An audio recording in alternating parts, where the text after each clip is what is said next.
Hi, I'm Konstantin Baum, Master of Wine, and there's a battle going on between the good and the bad, light and dark, fire and ice, the old and the new world.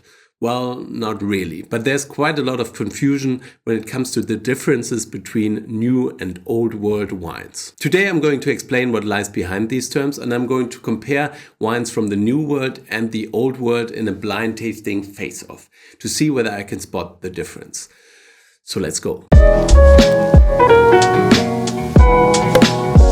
The Oxford Companion defines Old World as Europe and the rest of the Mediterranean basin, such as the Near East and North Africa. There are other definitions that say only Europe is the Old World, but we know today that winemaking originally started along the borders between Asia and Europe. The term New World therefore describes everything else, the Americas, Australia, and the rest of Africa and Asia. New World wine production started in the 1500s during the age of exploration and the colonial era, when European settlers discovered the rest of the world. But what are the differences between the two worlds? When I practice for the Master of Wine, I usually started my blind tasting funneling process by asking myself, is this a New World wine or is it an Old World wine? Because there are stylistic differences between the two. In very general terms, Old World wines are often made in a more traditional way.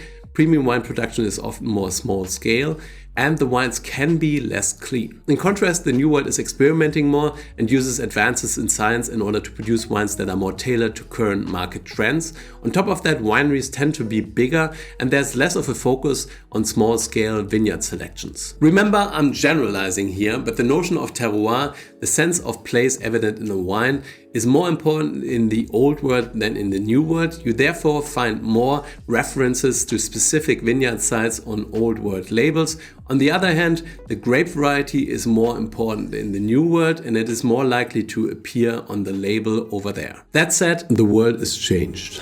I feel it in the water, I feel it in the earth, I smell it in the wind. Sorry, I just watched The Lord of the Rings for the 14th time. But it's true, winemaking in the New World really has changed over the last few decades. There are more producers focusing on producing lighter and fresher wines, while there are more and more rich and opulent wines coming out of the Old World. So before I really get myself into trouble with all those generalizations, let's start blind tasting. Leon picked pairs of wine made from the same grape variety, but one is from the Old World while the other one is from the New World. So let's see whether I can identify the grape variety and the origin, and hopefully you can learn together with me. I gotta add here, if you want to learn more about wine, then please do subscribe to this channel. It really helps me out, and yeah, just join this amazing community. So let's start the tasting. Wine number 1 will be in the left glass from me and wine number 2 in the right glass. And I can actually pour 2 bottles of wine at the same time. Impressed? To be honest, this will be easier because I know that we'll mainly taste international grape varieties, but knowing Leon, he probably also snuck in some weirder wines. Let's see. This is a great start. Both wines show really well. They're actually quite similar. They both smell of lemon zest, wool, a little bit of wax. They also have slightly oxidative, nutty notes. So they're quite interesting. On the palate, they have good body, richness, and lots of freshness. So the acidity, I almost kicked over that glass, but yeah, the acidity is super lively and refreshing. This is not an aromatic grape variety. I think it could, for example, be Chardonnay. It could also be some other grape varieties, but to be honest, I already pretty much know what it is. It's Chenin in my opinion, and very typical Chenin. It has these waxy, woolly notes that you really only find with really good Chenin. So I think they're both Chenins. So next up is, where are they from? In my opinion, they seem kind of similar, to be honest. I mean, they are quite similar, but I think this one is actually a little bit better, a little bit more concentrated, a little bit more pronounced, and a little bit more dirty. It has more grit. And this is a little lighter and more clean. So maybe this is the Old World wine and this is the New World wine. To be really honest, I also saw that this one is a screw top, so that kind of puts it more likely into the New World, but there are lots of screw capped wines also made from Chenin that come from the Old World. But what really points me to the old world is this gritty, nutty, wild flavor there. Chenin is at home in the Loire, and I still think the best expressions are from that region. And I think this is better than that. That's another point here. I would rate this 91 points, while this is 88 points in my opinion. Both really good to outstanding wines, but this is just a bit better. Let's look. So I'm trying to pull them down at the same time, but this will be difficult, but let's see. I can't do it. So first this. It's Chenin, it's from the Loire, it's a Saumur Clos de Midi, and it's really good. So this should be New World, and it is. It's Kloof Street, Old Vines Chenin Blanc from Mullineux in South Africa. Also a very good producer, so both wines beautiful, this just a bit better. So the old world takes it this time, and I was right. Before I continue with the tasting, I want to thank the sponsor of this video, Shaker and Spoon. The attentive viewers of this channel know that I recently got more into making cocktails, and Shaker and Spoon is a great way to try lots of special cocktails without having to buy tons of ingredients. It is a monthly cocktail subscription box. Each box contains 3 recipes themed around one spirit, like bourbon, vodka or rum, and you get all of the ingredients so that you only have to get the spirit of your choice. Pretty cool. I recently traveled to Italy, so I had to get the Negroni 2 box, a classic from Florence, and I'm making the Capri Crush cocktail. I'm a master of wine, not a master of cocktail, and you've seen how badly I sometimes fail opening wine bottles, so don't be too harsh on my cocktail mixing skills, but let's do it.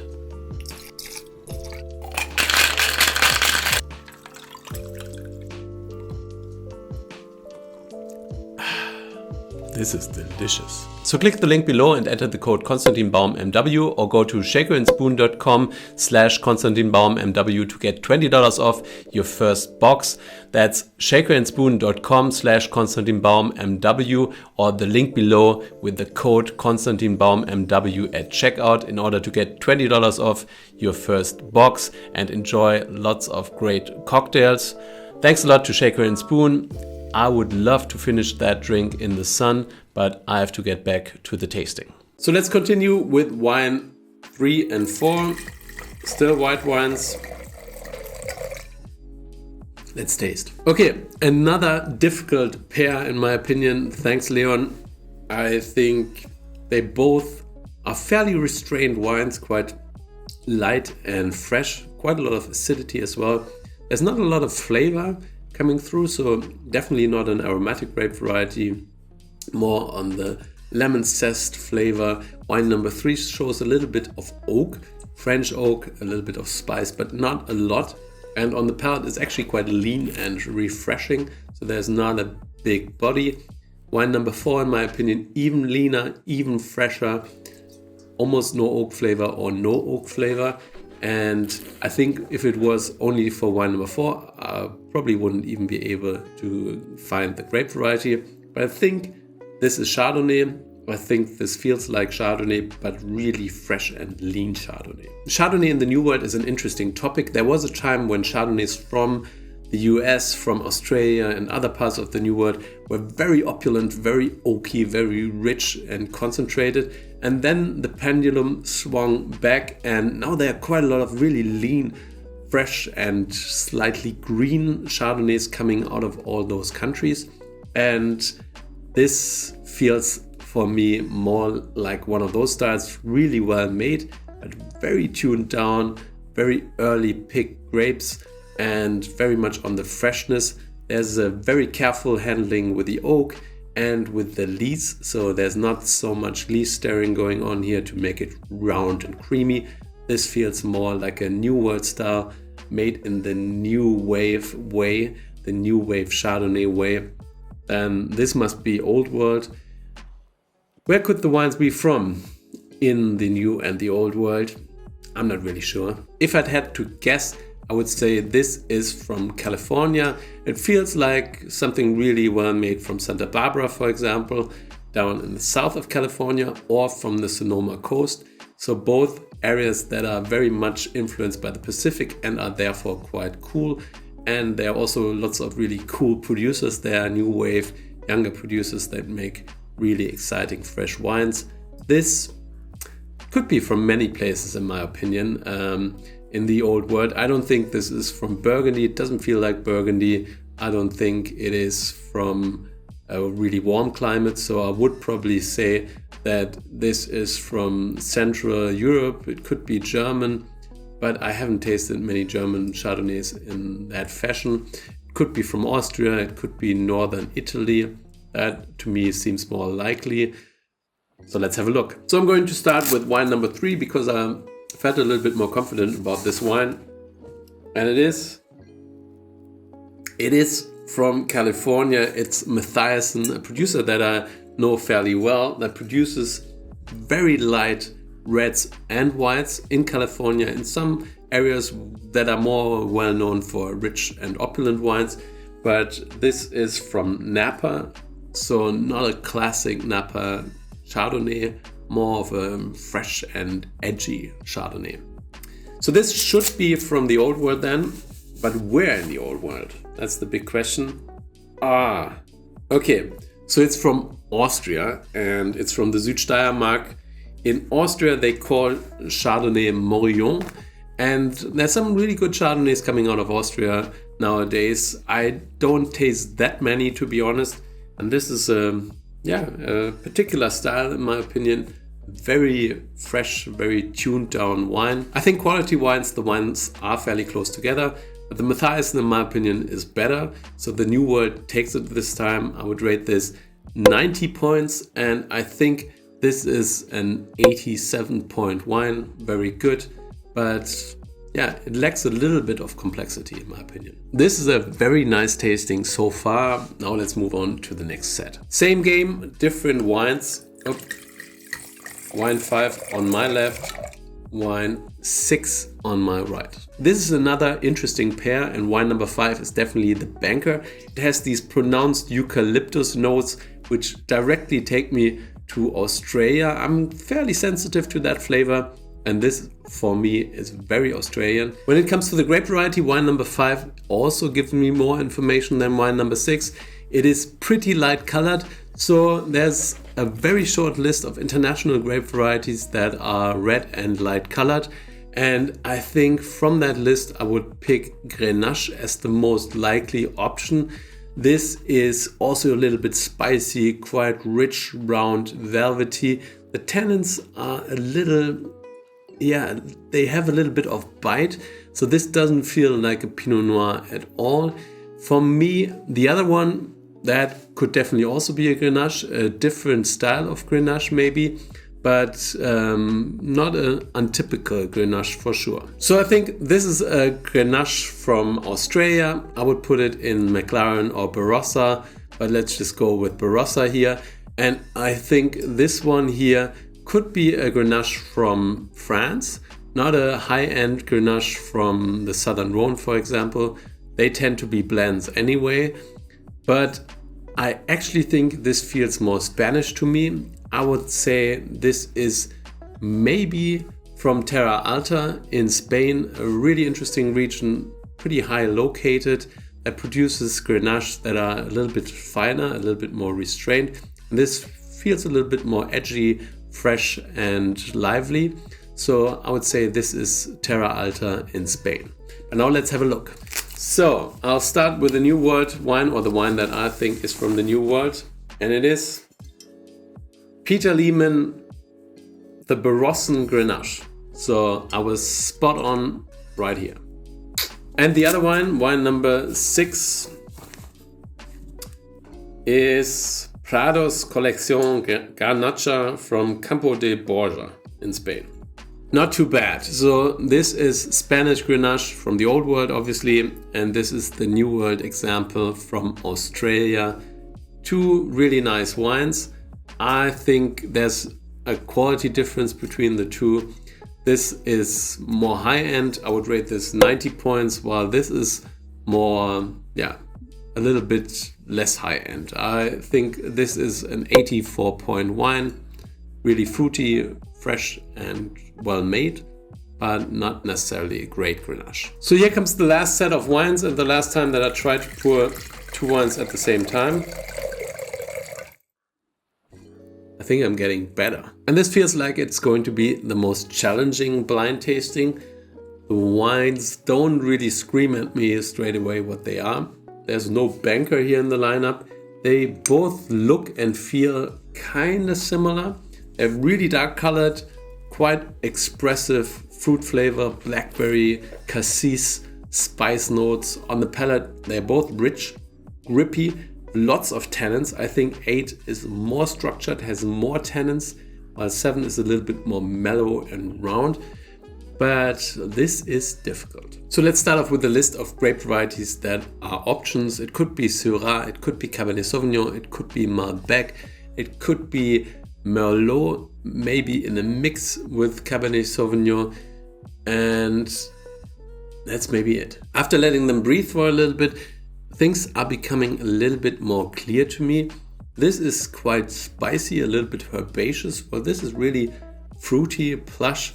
So because of that, the spiciness, the grippiness, the harsh tannins, the tannins that are more pronounced, I'd actually think this is more likely the old world wine and this is from the new world. When it comes to the grape variety, I think this could either be Cabernet Sauvignon or Malbec, but the tannins are so pronounced and the color is so dark, and there's this slightly purple rim that I often associate with Malbec. Malbec is widely planted, it's planted in many different places, so it's definitely a likely contender. And Cabernet Sauvignon is very rarely produced as a single grape variety in the old world.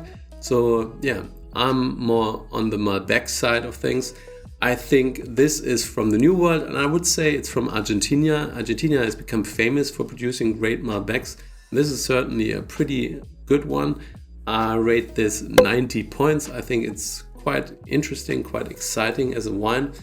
This wine feels like the old world wine for me, and Malbec is at home in the old world in Cahors, a region that has really concentrated on this grape variety, and that is now producing more approachable wines, as in the past the wines tended to be very grippy, very tannic, almost impossible to approach when they were young. They're now getting more approachable, but this is still quite gritty, grippy, a little bit harsh, but also really well made. I rate this 89 points. So let's see whether I could finish the streak with this tasting. Oh man, I had the grape variety right, but I actually am wrong on the origin. Damn it. So this is from Argentina and this is from Cahors. I had the right origins, but in the wrong place. So I thought this was from Cahors, while this was from Argentina. So I completely messed that up. Even after tasting these wines again and again, I still have the same feeling that this is more structured while this is more plush. And this is probably because Cahors really has learned how to handle Malbec in a way to make it more approachable. So this is actually fairly soft.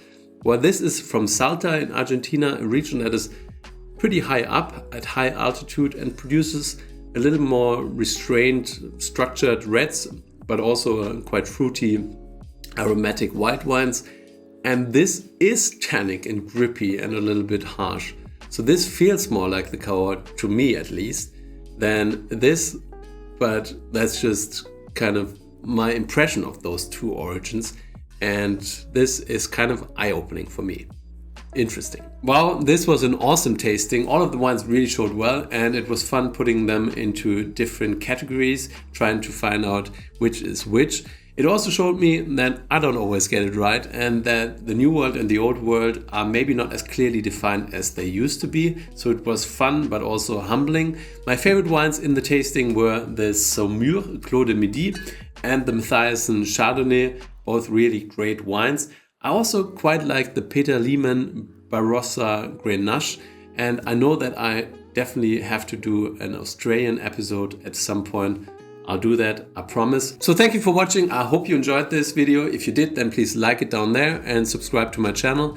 My question of the day is, what do you prefer? Old world, new world? one word, please comment down below, let me know. I hope I see you guys again soon. Until then, stay thirsty.